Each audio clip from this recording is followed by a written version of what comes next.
지금을 4차 혁명 시대라 그럽니다. 4차 혁명을 한마디로 요약하면은 초연결 사회입니다. 누구나 스마트폰을 가지고 있습니다. 스마트폰은 손에 들고 다니기에 최적화한 개인용 컴퓨터입니다. 컴퓨터는 단순한 전자기기가 아니에요. 정보를 처리하고 유통하는 특성을 지닙니다. 자리가 자리니만큼 거기에 부응하는 말씀을 드린 것이 좋겠다 싶습니다.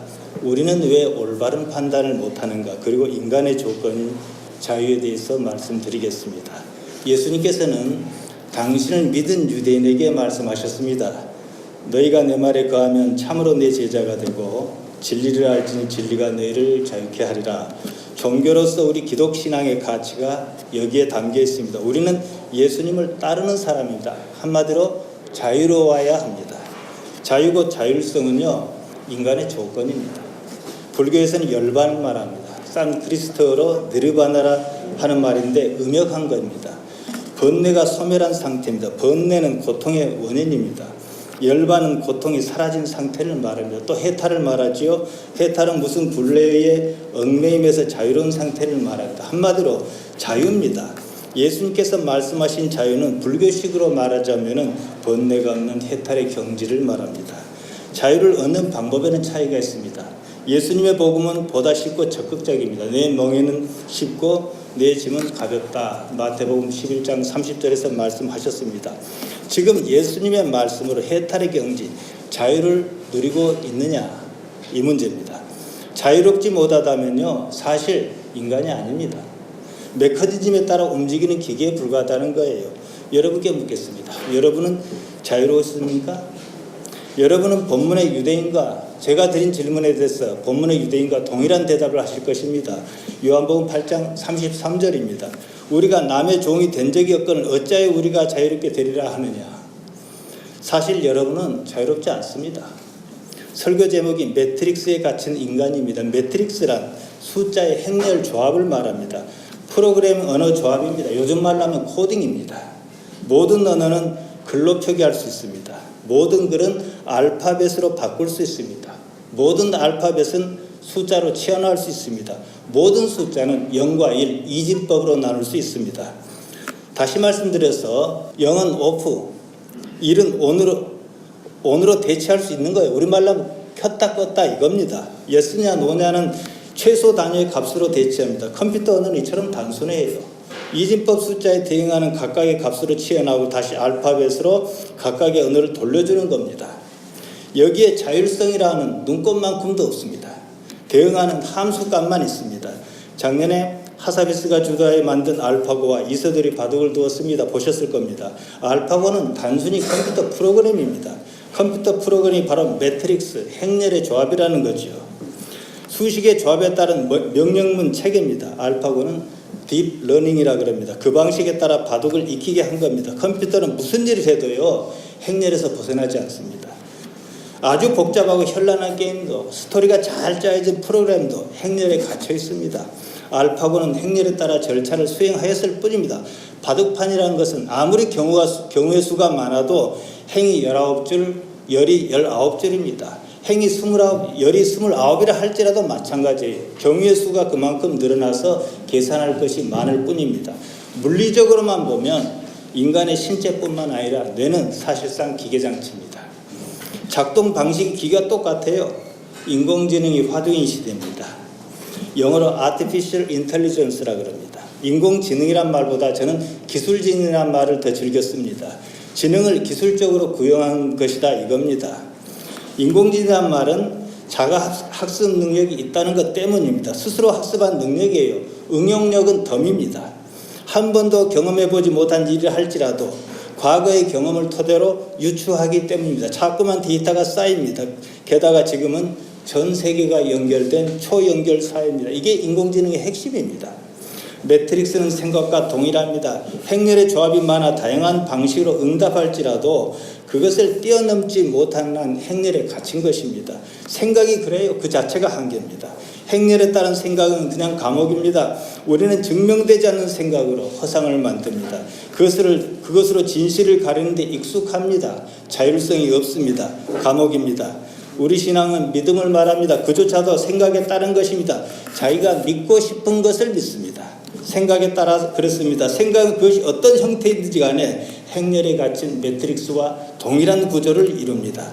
기계적으로 작동합니다. 그러한 자기 생각을 절대시할 때 다른 가능성은 모두 닫힙니다. 인공지능에는요, 자유의지가 없습니다.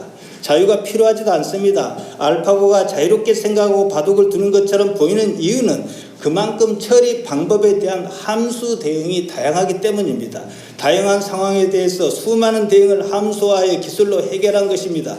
매트릭스에 따라 작동하는 거죠. 인공지능이 그러듯 인간 역시 생각이라는 매트릭스에 따라서 움직입니다. 인간은 감정에 반응하고 움직입니다. 인간의 감정은 삶의 상황, 조건에 따라 반응합니다. 거기에는 어떠한 자유도 없습니다. 제가 여러분 중 어떤 분에게 지금 모욕적인 말을 했다 그럽시다. 감정이 상할 겁니다. 기분 나빠요. 그 감정이 과연 자유의지에 따른 것일까요? 오늘 동반성장위원회에서 여비로 돈을 준답니다. 그래서 생각지 않게 5만 원짜리 묶음 한 뭉치 500만 원씩 준다 그럽시다. 기분 좋을 겁니다. 역시 감정이에요. 그 감정이 과연 자유로운 의지의 표현일까요? 돈이란 것을 한 번도 본 적이 없는 사람이 있습니다. 그에게 500만 원 한 뭉치를 주었어요. 그의 감정이 무엇일까요? 돈 뭉치는요, 그냥 종입니다. 보통 돈에 대한 반응은 감정의 형태로 나타납니다. 그 감정은 사실 돈 때문이 아니에요. 삶에서 쌓인 수많은 데이터에 따른 함수 반응입니다. 종교에서 자유는 몸의 삶에 매이지 않으려는 의지의 자율성입니다. 어떠한 의지도 자율적이지 않으면 행렬의 수식에 지나지 않습니다. 요한복음 8장 32절을 다시 봅니다. 진리를 알지니 진리가 너희를 자유케 하리라. 마음에 왜곡이 없으니 감정의 기반인 정서가 자유롭습니다. 종교의 동력은 무의식 속의 동기와 바람입니다. 또한 무의식 속의 두려움이 어떻게 정보를 처리하는가, 그것입니다. 여기서 문제가 발생합니다. 믿고 싶은 것을 믿는다는 거예요. 믿어야 할 것을 믿어야 하는데 그렇지 않습니다. 사실을 믿지 않습니다. 믿어야 할 것은 정해졌어요. 지구가 평평하다고 믿는 사람이 있어요. 지금 시대에. 이른바 지구 평면론을 주장하는 평평한 지구 학회가 있습니다. 무식해서 그런 것 아닙니다. 그들은 지구가 둥글다는 것을 음모라고 그럽니다. 인공에서 찍은 동그란 사진을 보여주면 쟁반같이 평평하지 않느냐고 그럽니다. 그들은 믿음을 바꾸지 않습니다. 그렇게 믿고 싶은 거예요. 종교에는 이런 일이 수두룩합니다. 그렇기 때문에 이단을 바꿀 수 없어요. 테드 강의에서 줄리아 갈렙이 연사로 나왔습니다. 당신이 틀렸음에도 옳다고 생각하는 이유라는 제목으로 강연을 했습니다. 이런 질문으로 이야기를 풀었습니다. 당신은 무엇을 갈망합니까? 자신의 믿음을 지키기 갈망합니까? 아니면 가능한 한 세상을 정확히 보기를 갈망합니까? 그녀는 전투병과 정찰병의 감정을 비교했습니다. 전투 중인 병사는 긴장합니다. 아드레날린이 막 나와요. 깊이 내재한 반사작용이 작동합니다. 적군으로부터 아군을 보호하려는 겁니다. 정찰병은 달라요. 상황을 어떻게 정확히 판단할 것이냐, 그겁니다. 거기는 감정이 없어요. 좋은 판단력과 정확한 예측, 합리적인 결정을 내리는 것은 다른 문제입니다. 어떤 태도냐, 이겁니다. 프랑스에서 있었던 일입니다. 1894년 프랑스 참모부 장교가 쓰레기통에서 대수롭지 않은 종이쪽지 하나를 발견했습니다. 몇 번에 걸쳐 찢긴 종인데요. 조합해 보니까 누군가 군사 기밀을 적에게 넘기는 거였어요. 대대적인 조사를 벌였습니다. 알프레드 드레피스를 잡아들였습니다. 드레피스는 어떠한 범죄 기록도 동기도 없었습니다. 하지만 드레피스는 장교 중에 유일한 유대인이었습니다. 당시 프랑스 군대는 유대인에 대한 혐오증이 있었어요. 반유대주의가 만연했습니다. 그들은 드레피스의 필적과 종이 필적을 대조했습니다. 똑같다는 결론을 내렸습니다. 외부 필적 전문가에게 보여줬더니 그 필적가 아닐 수 있다고 했지만 아무도 귀를 기울이지 않았어요. 그들은 드레피스가 거주한 아파트도 뒤졌습니다. 간첩 행위의 증거를 찾으려 했습니다. 아무것도 찾을 수 없자 오히려 확신이 더 커졌어요. 왜냐? 드레피스가 미리서부터 증거를 완벽하게 감출 정도로 교활하다, 그렇게 생각했습니다. 다른 범죄 혐의를 찾으려고 학교 생활 기록을 뒤졌습니다. 외국어를 배웠다는 사실을 알았어요. 그때 외국어를 가르쳤던 선생은 기억력이 좋기로 유명한 학생이었다고 말했습니다. 외국어 공부는 외국과 내통하는 데 유익할 거예요. 재판에서 드레피스는 종신형 선고를 받았습니다. 그들은 드레피스를 광장으로 데리고 나가서 제복을 벗기고 휘장을 찢고 칼을 두동강에 내 수모를 줬습니다. 여기서 드레피스의 수모라는 말이 생겨났습니다. 드레피스는 악마의 섬에 갇혔습니다. 남아프리카 해안 황량한 바위섬이었습니다. 그곳에 홀로 지내며 프랑스 정부에 편지를 쓰고 또 썼습니다. 결백을 주장했습니다. 사건을 재심해달라 했습니다. 허사였어요. 정부는 사건을 덮어버렸습니다. 우리는 여기서 궁금증이 생깁니다. 어째서 그들은 드레피스가 유죄라고 그토록 확신했는가? 그 점입니다. 고의로 드레피스를 엮어서 누명을 씌우려 하지는 않았습니다. 그럴 이유도 없었어요. 그럼에도 그들은 드레피스가 실제 범죄를 저질렀다고 믿었다는 사실입니다. 이것을 의도적 합리화라 그럽니다. 우리는 판단합니다. 내가 정보를 처리합니다. 그 방식을 형성하는 것은 무의식 속에 이미 갖춰져 있습니다. 거기에는 있는 동기와 바람, 두려움 등이 작동해서 판단을 드립니다. 일단 상황이 그런 상태면 어떤 정보와 어떤 생각은 마치 내가 하는 것처럼 느낍니다. 생각의 구조예요. 다른 정보나 다른 의견을 배척합니다. 이런 의도적 합리화를 갈렙은 군대의식이다, 이렇게 이름을 붙였습니다. 지금 우리는 프랑스 장교 드레피스가 반역을 저질렀다고 생각하지 않습니다.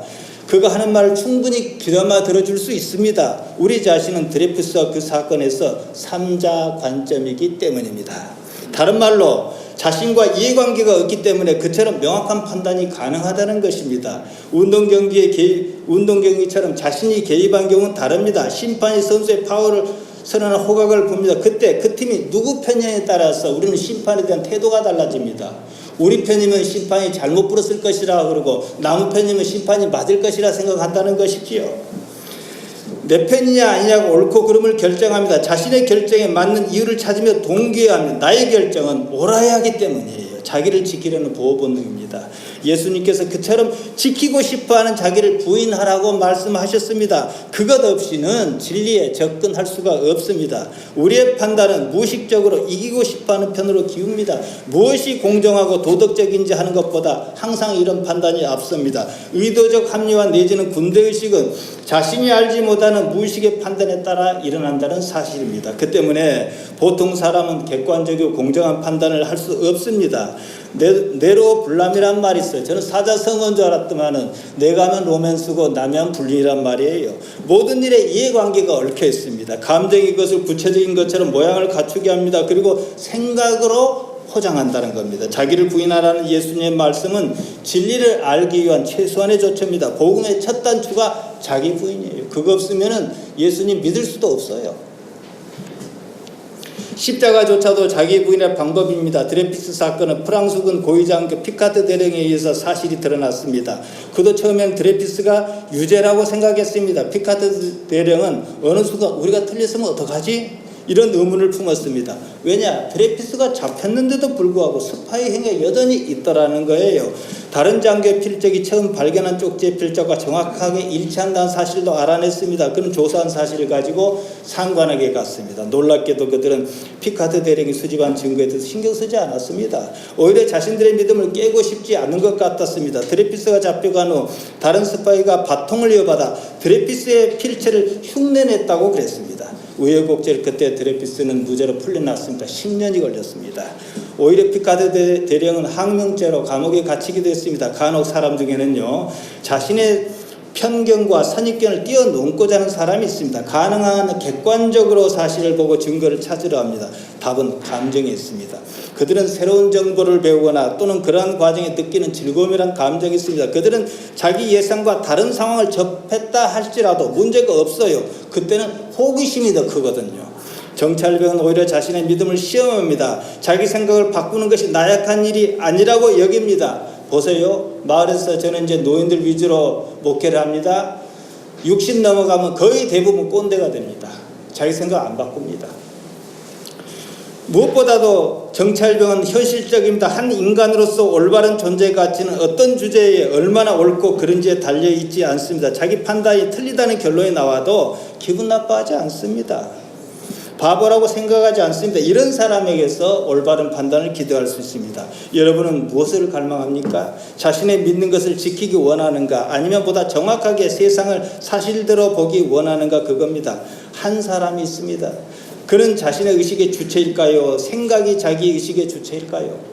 생각이란 말을 사전에서 찾아보면 8가지 정도로 나옵니다. 가장 일반적인 뜻이 인식작용입니다. 헤아리고 판단하는 겁니다. 그 다음에 상상입니다. 아직 경험하지 못한 일을 생각한다, 상상하다 이겁니다. 세 번째가 각오입니다. 무엇을 하기로 작정했다, 각오하는 겁니다. 결혼을 생각한다, 뭐 이런 것 같은 말입니다. 네 번째로 사리를 분간하고 분별한 능력입니다. 뭐 생각 없이 행동하였다든지 이럴 때 씁니다. 다섯 번째로 어떤 의견, 느낌입니다. 내 생각은 이렇습니다. 이럴 때 쓰는 말입니다. 여섯 번째로 욕구나 관심입니다. 뭐 술 생각이 난다든지 이것은 욕구나 관심이죠. 일곱 번째로 기억을 말합니다. 지난 일을 생각하니 기억을 말합니다. 그런데 이렇게 쓰는데 여덟 번째는 그리워한다는 거예요. 뭐 자식을 그리워한다든지 이럴 때 씁니다. 그런데 첫 번째가 가장 많이 씁니다. 아무튼 인간은 생각이 주체인 것 같습니다. 생각에 의존하지 말고 진실만을 보려고 해야 한다는 거예요. 이건 내 생각이고 이걸 구분할 줄 알아야 합니다. 진실을 보기 위해서 마음은 언제나 비어 있어야 합니다. 욕망이든 열망이든 그것이 참이든 거짓이든 마음에 있지 않아야 합니다.